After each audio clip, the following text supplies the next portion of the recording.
जय Hind and hello guys, स्वागत है आपका आपके अपने YouTube चैनल ज्ञानदेव होस्ट में। एंड इस वीडियो के अंदर आपको बताने वाला हूं बॉर्डर रोड्स ऑर्गेनाइजेशन यानी कि BRO नई भर्ती 2026 ऑफलाइन फॉर्म के बारे में कि कैसे आपको इस भर्ती का फॉर्म फिलअप करना है। गाइस ये आपको ऑफलाइन वे में भरना है और ऑफलाइन वे भी आपका कंप्लीट नहीं है, क्योंकि गाइस फॉर्म तो आपको डाउनलोड ही करना होगा, कहीं से खरीदना नहीं है। इसके लिए आपको वीडियो को अच्छे से देखना होगा, सुनना होगा और समझना होगा, क्योंकि अगर आपने वीडियो को जरा भी स्किप किया तो फिर कोई ना कोई आप महत्वपूर्ण पॉइंट, महत्वपूर्ण जानकारी मिस कर जाएंगे और फिर कमेंट करते रहेंगे कि सर आपने ये नहीं बताया कि फॉर्म कैसे डाउनलोड करें, कहाँ से डाउनलोड करें या कैसे खरीदें। तो ये सब आपके सवाल आएंगे, इसलिए मैं नहीं चाहता कि वो सब सवाल आए और आप इस वीडियो को पहले ही अच्छे से देख लें बिना स्किप किए। मैं आपको अच्छे से बताऊंगा कि कौन लोग इसमें एलिजिबल है और अगर आप एलिजिबल हो तो फिर आपको फॉर्म कैसे भरना है, इसके बारे में भी फॉर्म भर करके आपको पूरी जानकारी दी जाएगी। चलिए शुरू करते हैं। अगर आपने अभी तक वीडियो को लाइक शेयर न किया हो तो कर दे और चैनल को सब्सक्राइब करके बेल आइकन ऑन कर ले।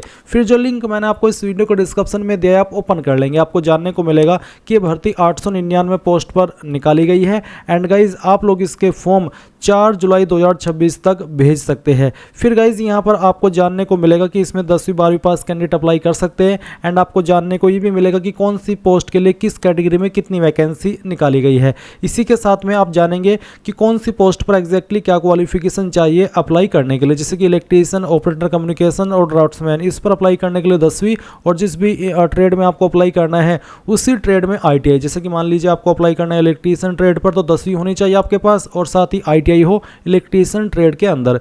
इसी प्रकार से हिंदी टाइपिस्ट पर अप्लाई करने के लिए 10वीं पास की योग्यता मांगी और साथ ही टाइपिंग टेस्ट भी आपको देना होगा, इसके लिए आपको टाइपिंग आनी जरूरी है। स्टोर कीपर टेक्निकल पर अप्लाई करने के लिए 12वीं पास की योग्यता और ऑपरेटर जो आपकी OEM की वैकेंसी ये वाली, इस पर 10वीं पास की योग्यता, साथ ही valid heavy motor vehicle driving licence आपके पास होना चाहिए। फीस की अगर बात करें तो जनरल, OBC, EWS और ये जो एक्स सर्विसमैन है इनके लिए 50 रुपये है और SC ST PWD के लिए कोई फीस नहीं है। और ये जो आप फीस पे करेंगे ये आपको ऑनलाइन वे में पे करनी है। मैं आपको बताऊंगा इस वीडियो के अंदर कि आपको पेमेंट कैसे करना होगा, तो ये चीज़ आपको आगे जानने को मिल जाएगी। अब आप सिलेक्शन प्रोसेस जानेंगे, फिजिकल इफिशिएंसी टेस्ट में क्या क्या होगा वो आप यहाँ पर देख सकते हैं। फिर आपका ट्रेड टेस्ट में क्या क्या होगा ये सब इन्फॉर्मेशन भी आपको यहाँ पर दी गई है। ये सभी जानकारी जानने के बाद आप एक बार इंपॉर्टेंट लिंक के सेक्शन में आइएगा और ऑफिशियल नोटिफिकेशन PDF के ऊपर क्लिक करना। आपके सामने PDF आएगा, आप यहाँ पर जो मैंने जानकारी हमारी वेबसाइट से दी है उसको डबल चेक कर सकते हैं, आपकी फॉर्म की स्टार्टिंग डेट, लास्ट डेट, और जो अगर आप इन एरिया से बिलोंग करते हैं जो कि यहाँ पर आपको मेंशन किए गए तो आप अपना फॉर्म 19 जुलाई 2026 तक भेज सकते हैं। फिर यहाँ पर एज लिमिट आपको बताइए 18 से 27 साल रखी गई है। एंड यहाँ पर कौन सी कैटेगरी के लिए एज लिमिट कितनी है छूट को मिला करके वो भी आप यहाँ पर चेक कर सकते हैं। इसके बाद में आपको यहाँ पर थोड़ा और डिटेल में जानने को मिलेगा आपकी क्वालिफिकेशन।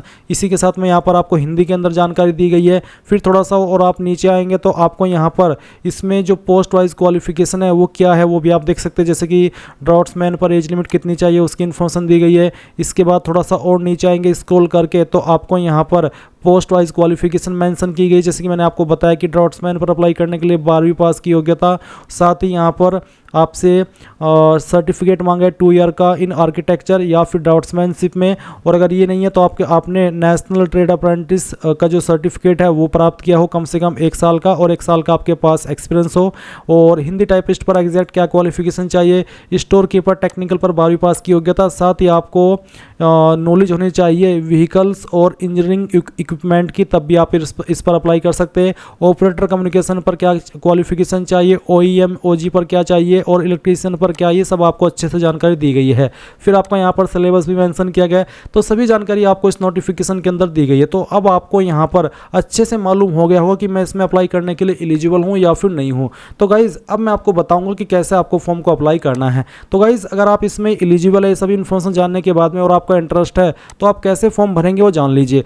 आप यहाँ पर इंपॉर्टेंट लिंक के सेक्शन में आएंगे और यहाँ से आपको डाउनलोड फॉर्म PDF इसके ऊपर क्लिक करना है।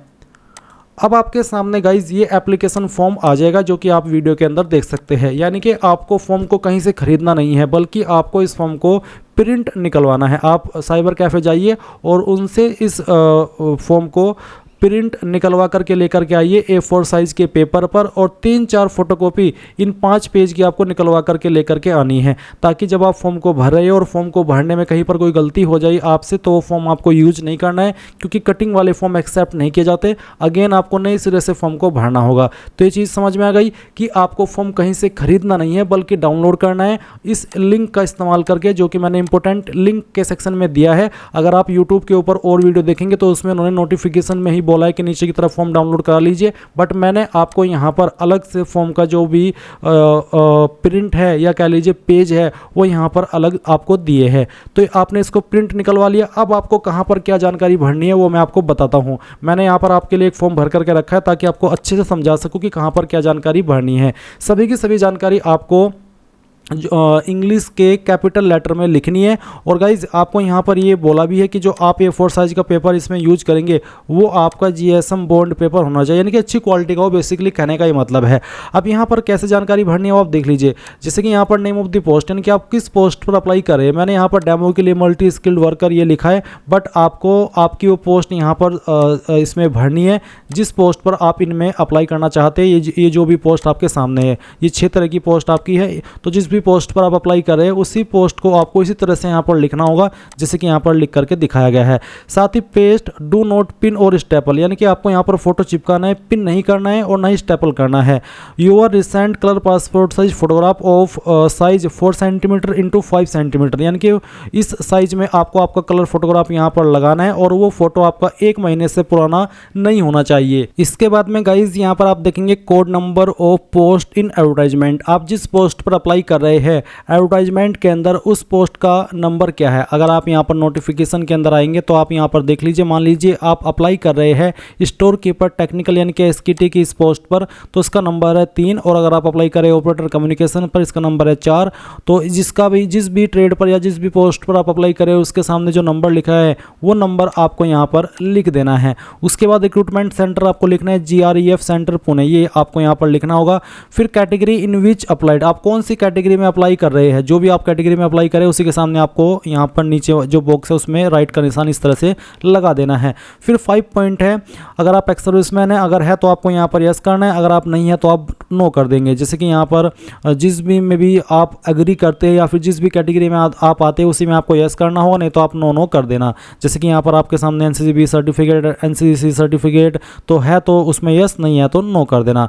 फिर यहाँ पर नोट करके बोला है कि if yes for above column number 5H right 4 state level and above 2 district level and 3 4 university level, यानी कि आपको अगर आप यस करते हैं स्पोर्ट्स वाले सेक्शन में तो आपको बताना होगा कि आप कौन से लेवल में आते हैं, क्योंकि अगर आप लेवल फर्स्ट में आते हैं तो आप इसका मतलब स्टेट लेवल पर स्पोर्ट्स के लिए, अगर 2 में आते हैं तो डिस्ट्रिक्ट लेवल पर, और अगर 3 में आते हैं तो यूनिवर्सिटी लेवल पर। तो अगर आप है तो यस भरना, नहीं तो आप इसको खाली छोड़ देना। फिर यहाँ पर 6 पॉइंटर लेंथ ऑफ सर्विस, तो अगर आप यहाँ पर एक्स सर्विसमैन है तो आप नोट एक्स सर्विसमैन है तो आप उसकी जानकारी लिखेंगे कि कितने ईयर का आपके पास एक्सपीरियंस है, नहीं तो आप नॉट एप्लीकेबल इस तरह से लिख देंगे। फिर आता है 7 पॉइंट वेटेज ऑफ मार्क्स, तो यहाँ पर आपको बताना है percentage of marks obtained in essential educational या फिर टेक्निकल क्वालिफिकेशन, यानी कि जो आपकी ज़रूरी क्वालिफिकेशन है जिससे आप इस पोस्ट पर अप्लाई करने के लिए एलिजिबल हो रहे हैं, जिस पर भी आप अप्लाई कर रहे हैं उसमें आपकी कितनी परसेंटेज है वो आपको यहाँ पर लिखना है। फिर है additional percentage claimed as per column number 5, तो कॉलम नंबर 5 आपको एक बार देखना है, मैं आपको दिखाता हूँ कि कॉलम नंबर 5 में है क्या। तो गाइज आप यहाँ पर ऑफिशियल नोटिफिकेशन में पेज नंबर 9 पर देख सकते हैं, जैसे कि अगर आप son of serving retired GREF personal है तो आपको यहाँ पर 15% का जो वेटेज है वो इस तरह से दिया जाएगा। NCC सर्टिफिकेट तो 10% का, NCC-B सर्टिफिकेट है तो 5% का, सन ऑफ एक्स सर्विसमैन है तो 3, और sports at state district university level तो 5%। तो गाइज अगर आप इनमें से कोई चीज़ में आते हैं तो आपको यहाँ पर उसके सामने जो परसेंटेज लिखी है वही परसेंटेज आपको यहाँ पर इस वाले सेक्शन में लिख देनी है। जैसे कि मेरे इस फॉर्म के अकॉर्डिंग इसमें मैंने RU स्पोर्ट्समैन इसमें मैंने यस किया हुआ है, तो स्पोर्ट्स पर्सन को यहाँ पर 5% का वेटेज मिलता है, इसलिए यहाँ पर 5% लिखा हुआ है। तो अगर आप आते हैं तो आपको इसको भरना होगा, नहीं तो आप इसको खाली छोड़ दीजिए, और जो आपने यहाँ पर इस वाले सेक्शन में परसेंटेज लिखी है वही परसेंटेज आप टोटल में लिख दीजिए। बट अगर आपका इस कैटेगरी में आते हैं, जैसे कि यहाँ पर ये सब कैटेगरी दी गई है, तो आपको यहाँ पर प्लस करके टोटल लिख देना है। फिर क्या आप इकोनॉमिकली वीकर सेक्शन से आते हैं, अगर हाँ तो यस, नहीं तो आप नो के ऊपर टिक कर देंगे। इसके बाद आप आपका नाम लिखेंगे इस तरह से अंग्रेजी के बड़े अक्षरों में, और इस तरह से एक सेक्शन के अंदर आपको एक एक लेटर लिखना है। फिर आपको यहाँ पर आपका फादर नेम लिखना है। उसके बाद में डेट ऑफ बर्थ इस तरह से लिख देनी है जैसे कि आप यहाँ पर वीडियो में देख पा रहे हैं। परमानेंट एड्रेस आपका जो भी है वो आप यहाँ पर लिख दीजिए। मैंने यहाँ पर कटिंग किया हुआ है, नहीं तो वीडियो डिलीट कर देता है यूट्यूब ये बोल करके कि आपने प्राइवेसी लीक कर दी, जबकि मैं यहाँ पर डेमो के लिए एड्रेस भरता हूँ और आपको बताता भी हूँ। बट गाइज आपको यहाँ पर इस तरह से बेसिकली एक बॉक्स के अंदर एक ही लेटर लिखना है, जैसे कि आप यहाँ पर डेमो के लिए कुछ डिटेल देख भी पा रहे हैं। फिर उसके बाद में आपको आपका प्रेजेंट एड्रेस देना है। अगर आपका परमानेंट एड्रेस और प्रेजेंट एड्रेस एक ही है तो जो एड्रेस आपने 12 पॉइंट में भरा वही आप 13 पॉइंट में भर देना। फिर आएगा एप्लीकेशन फ़ी डिटेल्स। तो यहाँ पर आपको जो फ़ी पेमेंट करना है वो कैसे करना है वो भी आपको यहाँ पर जान लेना है। जो लिंक मैंने आपको इस वीडियो को डिस्क्रिप्शन में दिया हुआ है, अगर आपने अभी तक भी ओपन नहीं किया तो इसको ओपन कर लेना। फिर आप यहाँ पर इंपॉर्टेंट लिंक के सेक्शन में आएंगे और फ़ी पेमेंट लिंक ओपन करेंगे। आपके सामने यहाँ पर कुछ इस तरह का इंटरफेस आ जाएगा। जैसे ही आपके सामने ये पेज ओपन हो जाए तो आप यहाँ पर सर्च बाय इंस्टीट्यूशंस, इसमें आपको GREF ये सर्च करना है और इसको क्लिक कर देना है। फिर इस तरह का इंटरफेस आ जाएगा। अब आपको यहाँ पर एप्लीकेंट नेम के अंदर आपका नाम भरना है जो आपने फॉर्म के अंदर भरा हुआ है। फिर फादर का नेम यहाँ पर डाल देना है अपना। उसके बाद में यहाँ पर आप नेशनलिटी में INDINN के इंडियन लिख देंगे। जो डेट ऑफ बर्थ आपने फॉर्म के अंदर भरी है वो डेट ऑफ बर्थ आपको यहाँ पर इस तरह से सिलेक्ट करनी है, जैसे कि मैं आपको सिलेक्ट करके दिखा रहा हूँ। और चलिए यहाँ पर इस तरह से सिलेक्ट करने के बाद में आप यहाँ पर ये जानकारी भरेंगे। फिर मोबाइल नंबर, आपका एड्रेस जो आपने फॉर्म के अंदर भी भरा है, अपनी स्टेट, आपका पिन कोड, आपका आधार नंबर, आपका एडवर्टाइजमेंट नंबर क्या है वो है आपका 01/2026। अगर आपको नहीं पता, आप डबल कंफर्म करना चाहे तो आप नोटिफिकेशन के ऊपर भी देख सकते हैं एडवर्टाइजमेंट नंबर 01/2026 है, तो वो आप यहाँ पर लिख देंगे। उसके बाद में ट्रेड, आप कौन सी ट्रेड या फिर किस पोस्ट पर अप्लाई कर रहे हैं, ये वही पोस्ट है जो कि आपने फॉर्म के अंदर भी भरी है। तो जिस भी पोस्ट पर अप्लाई करें उसी पोस्ट का नाम आपको यहाँ पर लिख देना है और अमाउंट है आपका 50। और यहाँ पर आपको इसमें जो लिखना है पेमेंट कैटेगरी में, वो रिमार्क्स में वो आपको रिक्रूटमेंट फ़ी लिख देना है या फिर एप्लीकेशन फ़ी, इस तरह से आप लिख सकते हैं।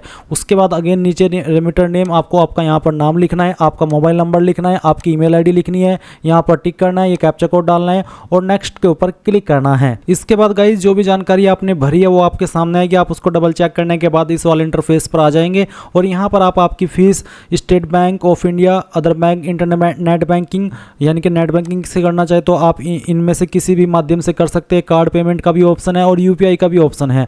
अगर यहाँ पर UPI आपकी अवेलेबल ना दिख रही हो तो आपको थोड़ी देर बाद ट्राई कर लेना है। तो जिस भी माध्यम से आपको फीस पे करनी है वो आप यहाँ से कर दीजिए। और ये फीस जनरल OBC को करनी है, बाकी कैटेगरी को नहीं करनी है, जैसे कि मैंने आपको वीडियो की शुरुआत में भी बताया था। और जैसे ही आप यहाँ से फीस पे कर देंगे आप अपने फॉर्म पर आएंगे और उसके बाद आपको यहाँ पर 14 पॉइंट में किस बैंक के द्वारा आपने फीस पे की है उस बैंक का नाम यहाँ पर लिख देना है। ऑनलाइन पेमेंट रेफरेंस, जो अगर आप SBI जो आपकी नेट बैंकिंग है उससे पे करते हैं तो आपको जो भी नंबर मिलेगा रेफरेंस का वो आप यहाँ पर डाल दीजिए।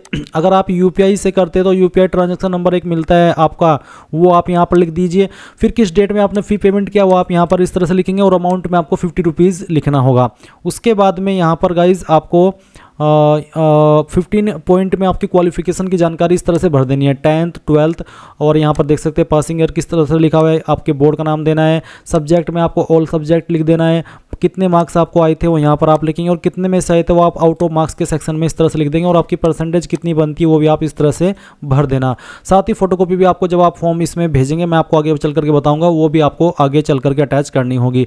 टेक्निकल क्वालिफिकेशन में जो भी आपकी टेक्निकल क्वालिफिकेशन है वो जैसे कि यहाँ पर भर करके ITI कुक की दिखाई है, इसी प्रकार से आप ITI इलेक्ट्रीशियन अगर आप उस पर अप्लाई करें तो यहाँ पर लिख देंगे। एंड अगर आप ऐसी पोस्ट पर अप्लाई करें जिस पर कोई टेक्निकल क्वालिफिकेशन नहीं मांगे तो आप इस सेक्शन को खाली छोड़ सकते हैं। उसके बाद अगर आप ड्राइवर वाली पोस्ट पर अप्लाई करें जिस पर लाइसेंस मांगा है तो आप यहाँ पर इस तरह से लाइसेंस नंबर देंगे, डेट ऑफ इशू, किस अथॉरिटी ने उसको जारी किया है वो आप लिख देंगे, आपका जो initial validity period of licence है वो आप यहाँ पर लिख देंगे और अगर रिन्यूअल्स का कोई उस पर डेट है तो आप डेट लिख देंगे, नहीं तो आप इस तरह से छोड़ सकते हैं। और जो भी आपके पास लाइसेंस है वो आप यहाँ पर इस तरह से जानकारी भर देंगे जैसे कि भरी हुई दिखाई हुई है। फिर यहाँ पर टोटल एक्सपीरियंस, अगर आपके पास कोई एक्सपीरियंस है आप ये 17 पॉइंट भरेंगे, नहीं है तो आप इसको खाली छोड़ देंगे। बट जैसे कि मैंने बताया कि अगर आप किसी ऐसी पोस्ट पर अप्लाई करें जिस पर एक्सपीरियंस मांगा है तो इस तरह से आपको एक्सपीरियंस की जानकारी भर देनी है। फिर 18 पॉइंट है ओनली फॉर BRO लेबर, तो अगर आप BRO वाले हैं तो आपको यहाँ पर जानकारी भरनी है, फ्रेशर को जानकारी भरने की आवश्यकता नहीं है। फिर कॉन्टैक्ट मोबाइल नंबर, जो आपका नंबर आधार के साथ में लिंक है वो आप यहाँ पर डालेंगे, कोई अन्य नंबर है वो आप यहाँ पर डाल देंगे, आधार कार्ड का नंबर डालेंगे और साथ ही उसकी फोटोकॉपी भी भी इस फॉर्म के साथ अटैच करेंगे। ईमेल आईडी यहाँ पर लिखनी है कैपिटल लेटर में, डिक्लेरेशन आपके सामने आएगा। यहाँ पर पहले कहाँ से आपने इस फॉर्म को भरा है, किस डेट में भरा है वो डेट लिखेंगे। यहाँ पर आपका लेफ्ट हैंड थंब इंप्रेशन लगेगा और यहाँ पर आपके सिग्नेचर। उसके बाद में नीचे की तरफ आपका एडमिट कार्ड है, ये एडमिट कार्ड भी आपको सेम तरीके से इस तरह से भरना है जैसे कि आप देख पा रहे हैं।